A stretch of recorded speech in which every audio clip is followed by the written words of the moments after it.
Okay, so let's look at this one. All right, so I can see from here, H2S is being oxidized, and HNO3 is actually being reduced.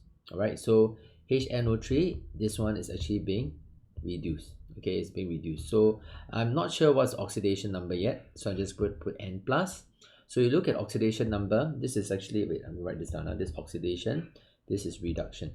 Okay, maybe I write it oops. Okay, maybe I try to write it side by side. Okay, so since it's reduction, right, since it's reduction, you need to add electrons, right? You have to add electrons. Okay, how many electrons should you add? Okay, so this is reduction, right? So the nitrogen from +5 become N, so the number becomes smaller. From +5 become N is actually smaller, so I'm going to here put 5 minus Ne. Okay, so this is the number of electrons that it has to accept.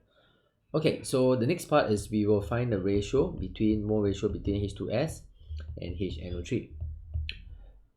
Alright, so over here the number moles of H2S is 720 divided by 24000 because it's all done at room temperature and pressure, as you can see, and the number moles of this will be 40 over 1000, alright, times 0.5.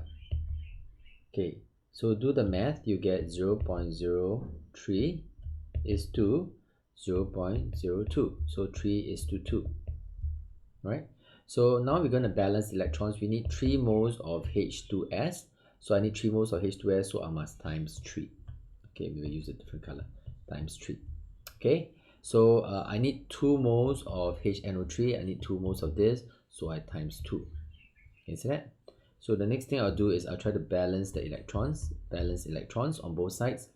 So 3 times 2, 6 electrons here, 2 times this, okay, 2 times 5 minus N, so 3 is equals to 5 minus N, so N equals to 2.